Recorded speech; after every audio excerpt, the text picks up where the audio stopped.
درود عرض میکنم. دکتر مصطفی عباسی هستم از چنل مارکت سرجن. با شما هستم در یک اپیزود دیگه. امروز میخوایم به بریکر بلاک بپردازیم. اه، معمولا بریکر بلاک با میت بلاک اشتباه گرفته میشن، هرچند خیلی شبیه هستن به هم و منطق پشت هر دو یکسانه، ولی خیلی اوقات با هم دیگه اشتباه گرفته میشن. میت بلاک اگر خاطرتون باشه طبق توضیحاتی که خدمتتون دادم یه فیلر سوینگ داره، اما بریکر بلاک یه پترن بریکر داره. همونطور که میبینید مثلا حالا تا وارد جزئیات میشیم، اینجا یه شکست داشتیم تو میتیگیشن بلاک، به این لو نمیتونستیم برسیم. اون حالت کلی بریکر بلاک به این صورت هستش که قیمتی حرکت صعودی داشته، برگشته، سقف رو شکسته، بلافاصله بعدش اومده سوینگ لو قبلیمون هم شکسته. این برای ما، البته در صورتی که بسته بشه، این برای ما تو این ناحیه یه بریکر میده، یه بریکر صعودی میده.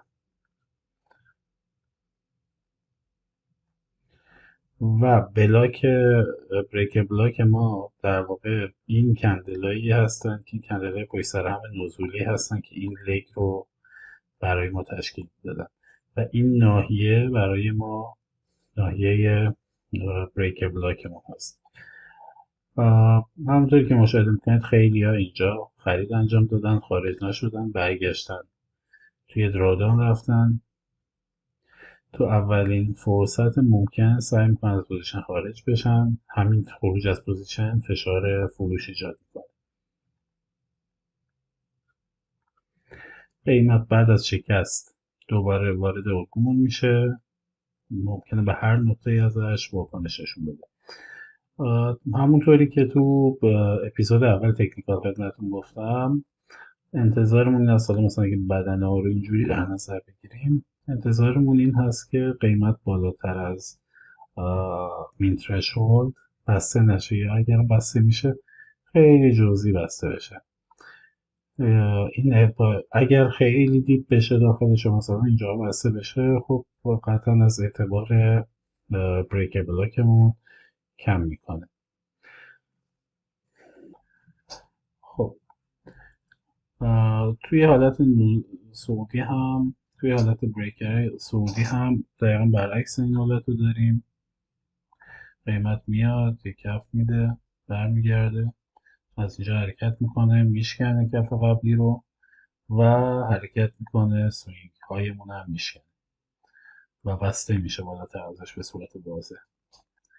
و در این ناحیه برامون عوض میخوام یه دونه بریکر صعودی ایجاد میکنه.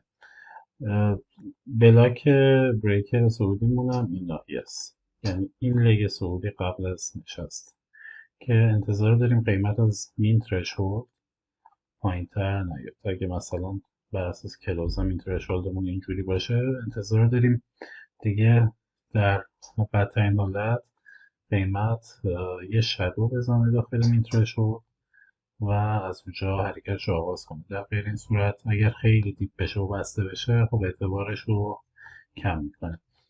همونطور که مشاهده میکنید چارت هفتگی NZUSD رو داریم، به اصطلاح کیوی. این چارت هفتگیشه. حالا می‌خوایم یه مقدار رو مولتی تایم فریم هم کار کنیم. دقیقا چون قیمت فرکتالی هست حرکات بازار، شما همون چیزی رو که تو تایم فریم هفتگی میبینید میتونید تو تایم فریم پایین ترم ببینید، تو تایم فریم یه دقیقه هم همون رو میتونید ببینید. طبق همین الگویی که بهتون گفتم، قیمت اومده یه دقیقا این سوینگ لو رو زده، شکسته اینجا، این اومده شکسته، بلافاصله رفته سقفش هم شکسته. اینجا ما بعد از اینکه این کندل بسته شد، ما یه بریکر صعودی اینجا داریم که حالا قیمت هم هیچ پولبکی بهش نزده. تو تایم فریم هفتگی اوورلپ داریم با یه دونه فی ولیو گپ که مشاهده میکنید اینجا. حالا من فی ولیو گپ رو به صورت اجمالی براتون توضیح دادم، منتها ریزکاریاشو توی ویدیوی مربوط به خود فی ولیو گپ براتون بیشتر باز میکنم. حالا همین رو بریم تو تایم فریم 4 ساعته. 29 ژانویه. بسیار عالی. بریم تو تایم فریم 4 ساعته. توی تایم فریم 4 ساعته ببینید برگشت ما به این ناحیه توی این مقطع هست. قیمت میاد یه لو بالاتر میزنه و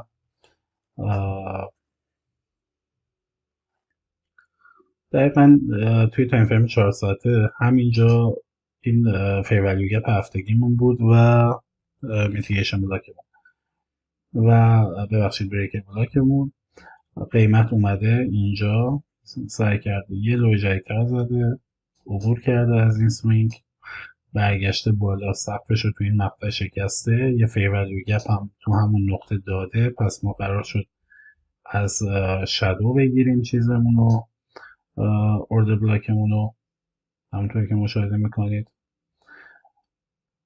کل این لگ برای ما بریک بلاکمون هست.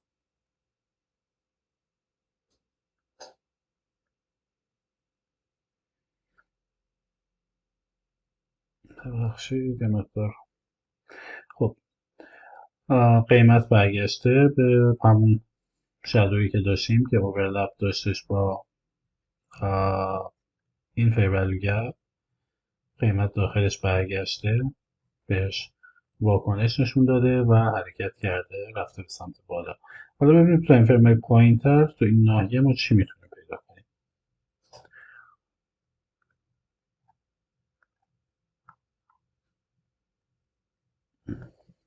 تایم فریم 1 ساعت چیز خاصی نمیبینیم. تو تایم فریم 15 دقیقه ما اینجا رسیدیم به همین بریک بلاک تایم فریم 4 ساعت همون در واقع. پلی میکنیم ببینیم چی به ما میده. کانسالیده هست قیمت. ببینید قیمت اومده یه سقف پایین‌تر، یه کف پایین‌تر زده و ظاهرا داره میشکندش. خب شکست. دوباره به ما یه دونه بریک بلاک داده. خیلی جالبه تو ست تایم فریم ما داریم هم بریک بلاک میدیم. قیمت بریک بلاک جدید به ما داده تو این ناحیه. این اینها در واقع این لگ برای ما کل بریک بلاکمون هست. اگر بخوایم ترشولدمون رو در نظر بگیریم و اینکه مین ترشولدمون هم همونطوری که خدمتتون عرض کردم اینجاست. حالا اکسپندش میکنیم به این ناحیه. انتظار نداریم قیمت بیاد زیر این بسته بشه. حالا پلی میکنیم ببینیم چه اتفاقی میفته. قیمت اومد داخل مقطع بریکرمون و داره بهش واکنش میده. بله قیمت کاملا ببینید این کندل رسپکت به مین ترشولدمون احترام گذاشت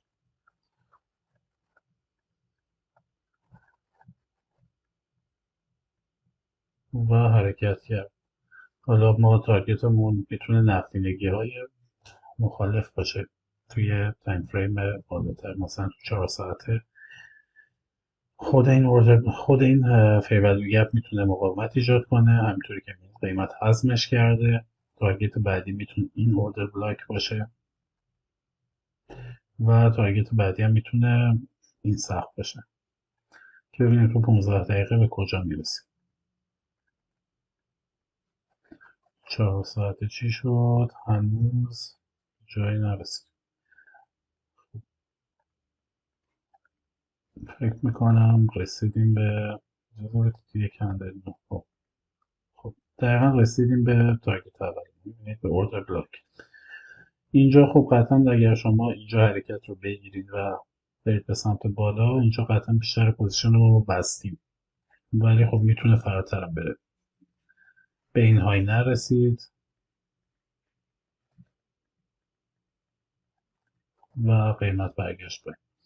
خیلی راحت ما تو سه تا تایم فریم، تو تایم فریم هفتگی اینجا یه بریک بلاک داشتیم قیمت داخلش برگشت. تو 4 ساعته دوباره یه بریکر بلاک دیگه داشتیم که قیمت اومد بهش واکنش داد و توی این زمان که قیمت به بریکر بلاک ما رسید، توی تایم فریم 15 دقیقه بازم میشد یه بریکر بلاک پیدا کرد و به راحتی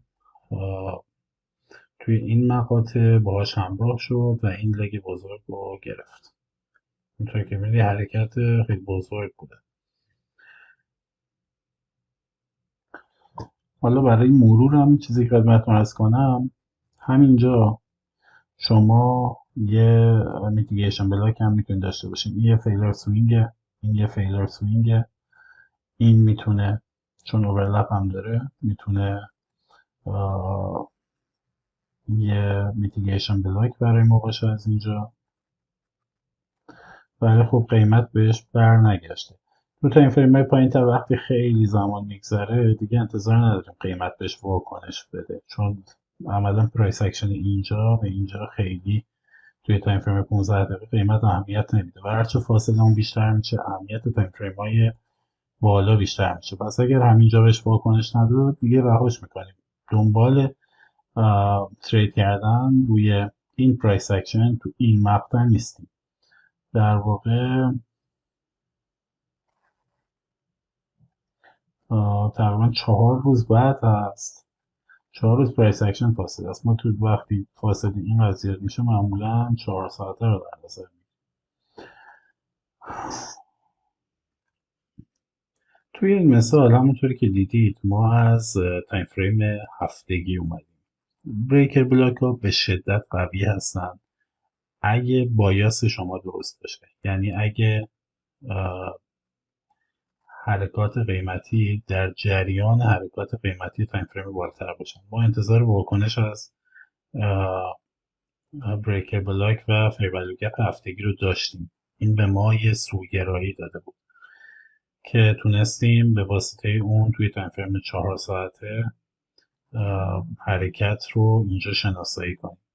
اگر بایاس درست وجود داشته باشه تو موقعیت صحیح، یعنی وقتی دنبال حرکت صعودی هستیم توی ناحیه دیسکانت دنبال بریکر باشیم، احتمال بردش خیلی بیشتر از اینه که ما بخوایم وسط چارت به صورت رندوم دنبال موقعیت های ترید باشیم. در واقع شما میتونید تو تایم فریم 1 دقیقه 2000 تا بریکر بلاک یا میتیگیشن بلاک یا الگوی دیگه تشخیص بدین، ولی اینکه کدومشون میگیره بستگی به این داره که توی کانتکست تایم بالاتر ما کجاش هستیم. این خیلی به شدت اهمیت داره. حالا خیلی ها میگن که مولتی تایم فریم نمیشه کار کرد یا مولتی تایم فریم ما فقط روی سینگل تایم فریم کار میکنیم، ولی خب نمیشه، چون سوگرایی تایم فریم پایین تر و تایم فریم بالاتر چیز میکنه. مثلا پادشاه تایم فریم ماهانه است، هر چقدر که حرکت ماهانه چیز کنه معمولا دیکته میکنه حرکت رو به تایم فریم های پایین تر. تایم فریم هفتگی همینطور به تایم فریم های پایین ترش. هر موقع به این نتیجه رسیدیم که چرا کار نمیکنه فلان پترنی که داریم استفاده میکنیم، بهترین نگاهی هم به تایم فریم های بالاترتون بندازین، چون احتمالا اون اتفاق اصلی داره تو تایم فریم بالاتر اتفاق میفته. خب یه مثال دیگه داریم. حالا برگردیم به آقای سیلور. همونطوری که میبینید قیمت برگشته توی فیر گپ هفتگی که خودش در واقع اینجا فیلر سوینگ داشتیم، خودش میشه گفت یه میتیگیشن بلاک بوده تو این مقطع. خودش یه میتیگیشن بلاک بوده. همونطوری که میبینید قیمت برگشته توی فیر گپی که داشتیم. بریم تو تایم فریم روزانه میبینید اینجا ما یه سوینگ لو داشتیم، قیمت اومده شکسته، یه سوینگ لو جدید زده. خب تا اینجا ما یه روند نزولی داشتیم دیگه. قیمت رسیده توی این ناحیه دیسکانت که فیر ولیو گپ هفتگی اون هست.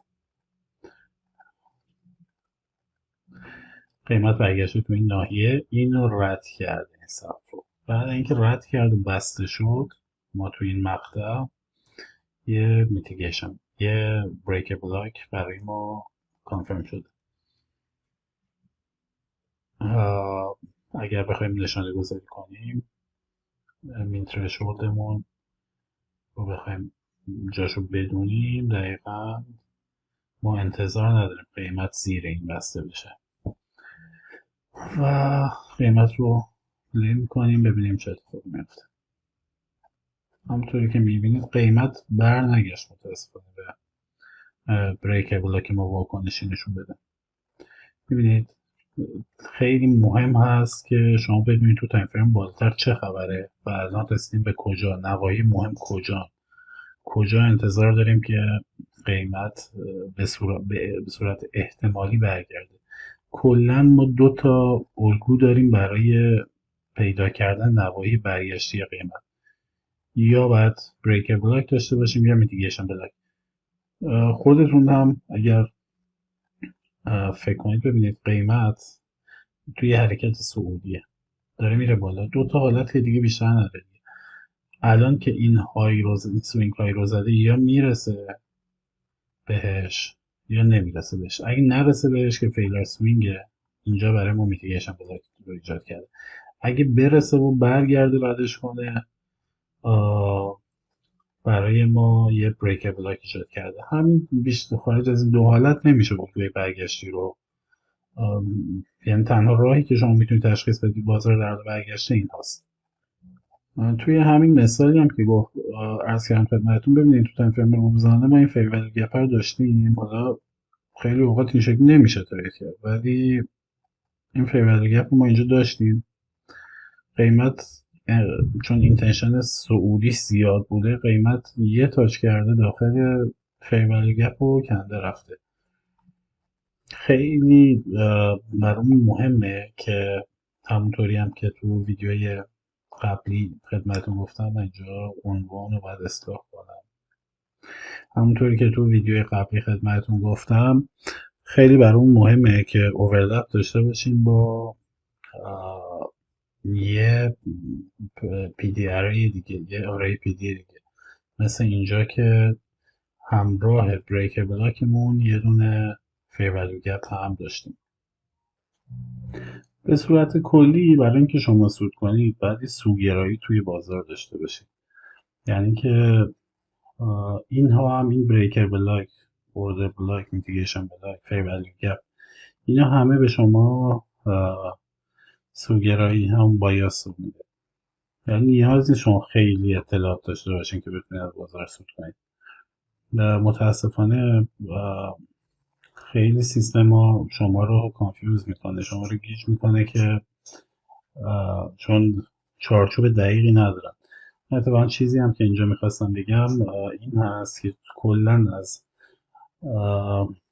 سیستما و مربیایی که به شما ببینید آموزششون و متدشون قدم به قدم نیست و چارچوبی نداره و اینکه خیلی جاهای ذهنی فلسفی، اینها رو باید واقعا ازشون پرهیز کرد، چون به هر حال اونا با آزمون خطای دراز مدت تونستن به این نتیجه برسن که 50-60% موارد کار کنه. اما قطعا شما نمیخواید 15-20 سال وقتتون رو بگذارید روی اینکه چرخ رو دوباره اختراع کنید. کلا مطلبی که من میخوام، اگر یه نکته رو نیاز باشه که از این آموزش ها شما به یادگار داشته باشید از من، اون همین هستش که از مربی هایی که ابهام وجود داره توی آموزششون و اینکه قدم ها مشخص نیست و چارچوب مشخص نیست و استاندارد مشخصی ندارن.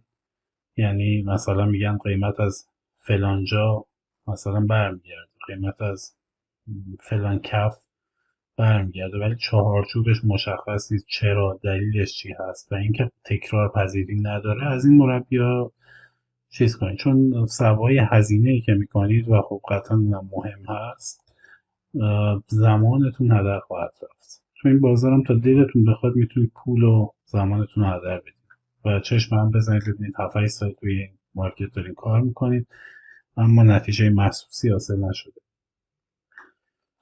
امیدوارم مطلب به خوبی منتقل شده باشه، امیدوارم متوجهشون شده باشید. خیلی موضوع ساده ای هست میتیگیشن بلاک و بریکر بلاک. این چیزی که الان میبینید این بریکر بلاکه، این میتیگیشن بلاک. خیلی سعی کنید روی چارتاتون بگردین، پیدا کنید الگوها رو، چند روزی وقت بذارین براشون.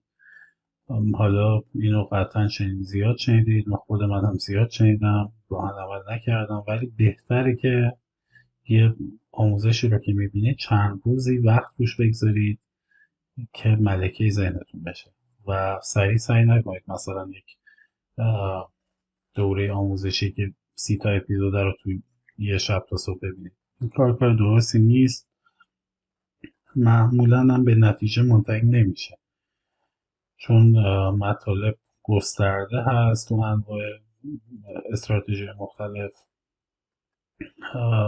و شما باید بهش تسلط پیدا کنید. امیدوارم مفید بوده باشه براتون. تا ویدیو بعدی به خدا میسپارمتون. متشکرم بابت زمانی که گذاشتین و این ویدیو رو مشاهده کردید. وقتتون بخیر.